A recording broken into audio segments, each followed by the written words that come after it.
जी।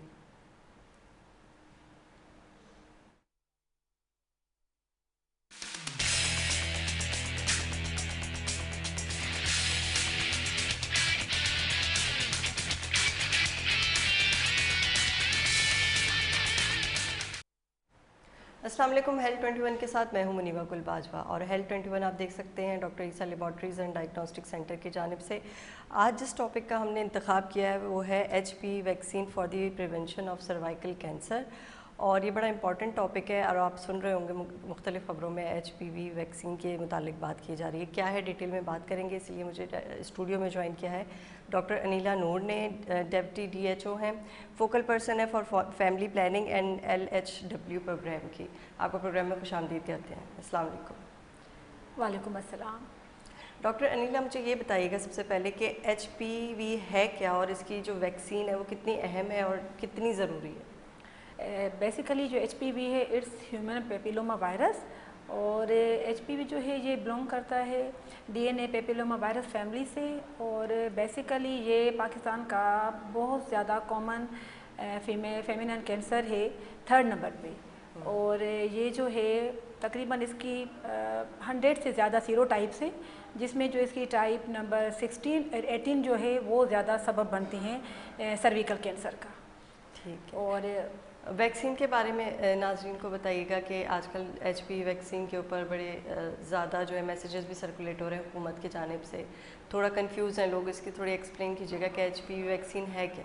जी, actually बात यह है कि शायद कम्युनिटी तक हमारा मैसेज जिस तरह से पहुंचा है या उन्होंने उसको सही से नहीं समझा। Basically it's very effective vaccine है सर्विकल कैंसर के लिए, क्योंकि ये एक ऐसी डिज़ीज़ है जब तक बंदे को पता चलता है इंसान को इस डिज़ीज़ के बारे में तो तकरीबन काफ़ी देर हो चुकी होती है। लेकिन असल बात यह है कि ये एक वेरी इफ़ेक्टिव वैक्सीन है और ये बहुत अच्छा सर्विकल कैंसर से बचाव के लिए बेहतरीन वैक्सीन है। तो इसीलिए हम सब उन वालिदैन से गुजारिश पहले भी थी, अब भी कहते हैं कि जो आपकी बच्चियों की उम्र 9 से 14 साल तक की है तो आप उनको स्कूल से या आपके करीबी जो सेहत मरकज़ है वहाँ जाकर अपनी 9 से 14 साल की बच्चियों को ये वैक्सीन प्लीज़ ज़रूर लगवाएं। अच्छा, मुझे बताइए कि इसके लिए जो आपने उम्र बताई, बस ये स्पेसिफिक उम्र यही है 9 से 14 साल की उम्र? नहीं जी, एक्चुअली क्या है कि ये फ़ीमेल्स के लिए स्पेशली है, मेल्स को भी लग सकती है, ऐसा नहीं है। लेकिन जैसे अगर ये हुकूमत जो चीज़ प्रोवाइड करवा रही है हमें, तो वो एक हमारे एक एज ब्रैकेट होता है कि इस एज ब्रैकेट के लिए जितनी हमारे पास अवेलेबिलिटी है, तो ये 9 to 14 ईयर्स से ये ज़्यादा सेक्सुअली एक्टिव ग्रुप नहीं होता। ये तकरीबन जैसे वुमेन फॉर रिप्रोडक्टिव एज होती है तो उसमें हम लोग 45 की एज तक दे सकते हैं।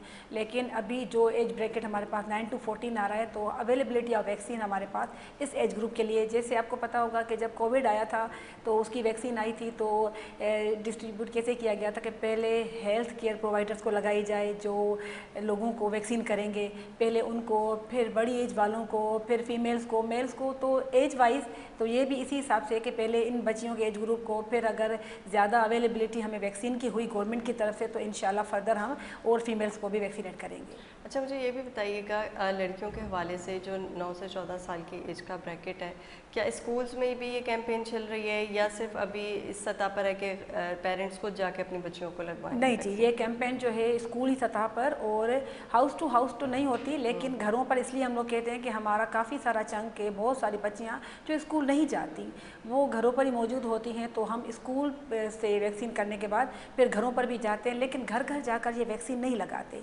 एक साइड होती है जिसको हम लोग आउटरीच साइड बोलते हैं, कोई भी किसी का घर या कोई कमरा या किसी LHW का हेल्थ हाउस, वहाँ हमारी टीम मौजूद होती है, जिसमें स्किल पर्सन जो इंजेक्शन लगाने वाला होता है वो मौजूद होता है, और सोशल मोबिलाइजर्स लोगों के घरों पर जाते हैं और एज ग्रुप का पूछते हैं, फिर उन बच्चियों को उनकी माओं की मदद से लेकर आते हैं और वहाँ पर वो वैक्सीन करते हैं। बाकी स्कूल्स में तो ये हमारी ज़्यादा एक्टिव इसलिए कि ये एज ग्रुप ज़्यादातर हमें स्कूल्स में ही मिलता है और बच्चियाँ इस टाइम पर स्कूल में ही होती हैं।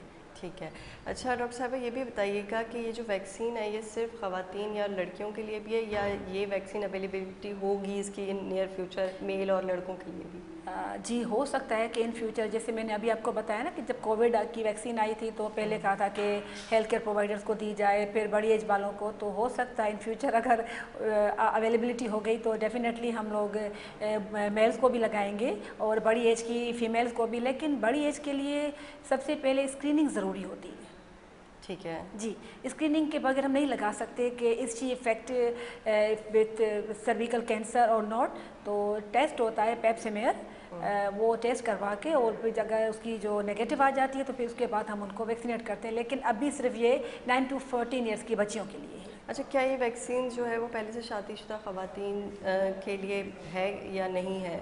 जी, मैंने जैसे अभी आपके सवाल से पहले इसका जवाब दे दिया कि पहले उनकी पेप्सिमेयर स्क्रीनिंग होती है, टेस्ट होता है, वो अगर उनकी नेगेटिव आ गई तो फिर हम उनको वो वैक्सीन लगा सकते हैं जब तक, क्योंकि हमें ये कंफर्म नहीं होता। अच्छा, बच्चियों के लिए मैं ये कहना चाहूँगी कि 9 to 14, ये जैसे पहले भी बताया था कि ये ज़्यादा इसकी छोटी एज है और ज़्यादा ये सेक्सुअली एक्टिव नहीं होता, तो इसलिए हम लोग स्क्रीनिंग से पहले ही उनको वैक्सीन दे रहे हैं ताकि हम उनको फ्यूचर में सर्विकल कैंसर से बचा सकें।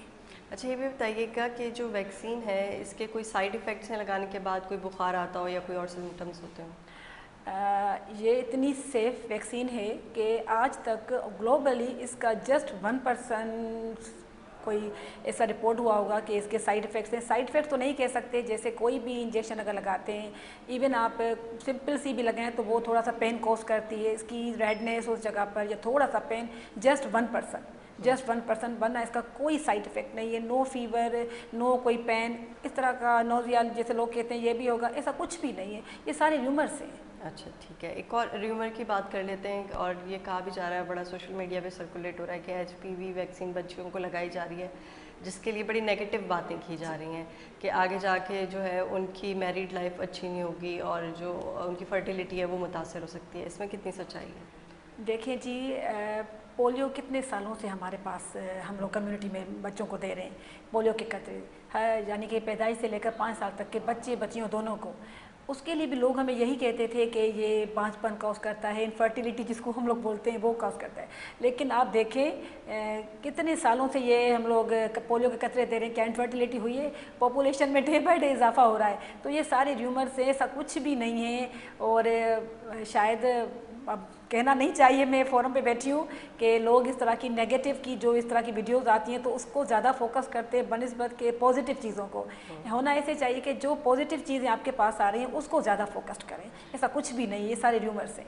अच्छा ठीक है। अच्छा, ये भी बताइएगा कि जब ये वैक्सीन दी जाती है इसके कितने डोजेज़ होते हैं? कोई स्केजुअल होता है कि आपने 6 महीने बाद दोबारा लगवाना है या 1 साल बाद दोबारा लगवाना है? जी, अभी तो ये सिंगल डोज है, जब बच्चियों को लग जाएगी तो शी इज़ वैक्सीनेटेड और फॉर पूरी अपनी ज़िंदगी के लिए वो वैक्सीनेट हो जाएगी। लेकिन जब स्टार्ट में जब ये रिसर्चेस हो रही थी तो पहले इसके 3 डोजेस थे कि 1 डोज लगी, फिर दूसरी, फिर तीसरी। लेकिन जब इन्होंने दोबारा रिसर्च की तो पता चला कि 2 डोजेस काफ़ी हैं। फिर ये लोग 2 डोजेस पे लेकर आए। फिर जब दोबारा रिसर्च हुई तो उसमें पता चला कि सिंगल डोज इज़ इफ़ेक्टिव, वही इफेक्टिव है। तो इसीलिए अब ये सिर्फ सिंगल डोज है, और अभी जिस एज ब्रैकेट को लग रहा है उसमें भी सिंगल है, और आगे चलकर जिसको लगेगा वो भी सिंगल डोज ही होगा, बस 1 डोज एज।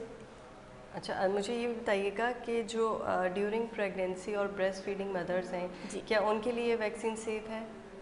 जी, जैसा कि आपको पता है कि हर चीज़ हम लोग स्टडी के मुताबिक करते हैं कि जितनी स्टडीज़ हमारे पास होती हैं जिस चीज़ के बारे में, तो फिर हम लोग किसी भी कम्युनिटी को, लोगों को कहते हैं कि हाँ जी ये चीज़ इफ़ेक्टिव है। लेकिन अभी तक जितनी भी स्टडीज़ आई हैं तो सिर्फ जस्ट 8 स्टडीज़ आई हैं।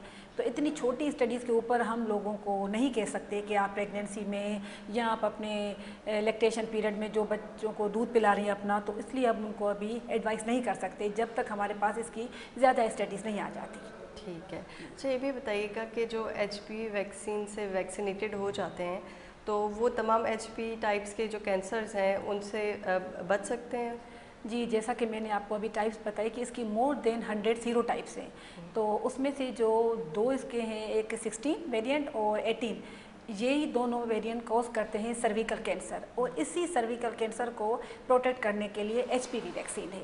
तो ये 16 और 18 वेरिएंट को के लिए इफेक्टिव है ज़्यादा। अच्छा, HPV वायरस जो है, ये जो हम HPV की बात कर रहे हैं, तो ये सिर्फ फीमेल में मुख्तलिफ सिर्फ सर्वाइकल कैंसर डेवलप करता है या मुख्तलिफ किस्म के और भी कैंसर डेवलप करता है? जी, जैसे ना अगर ये जैसे वो स्किन एपिथेलियल लेयर जो होती है स्किन की, उसको इफेक्ट करता है, म्यूकस मेम्ब्रेन को भी इफेक्ट करता है, जेनाइटल वार्ड्स होते हैं मेल्स में भी फीमेल्स में भी, हमारी हाथों की स्किन को, पाम्स को और पैरों की नीचे की स्किन को भी इफेक्ट करता है, जिसको हम लोग जेनाइटल वार्ड्स बोलते हैं।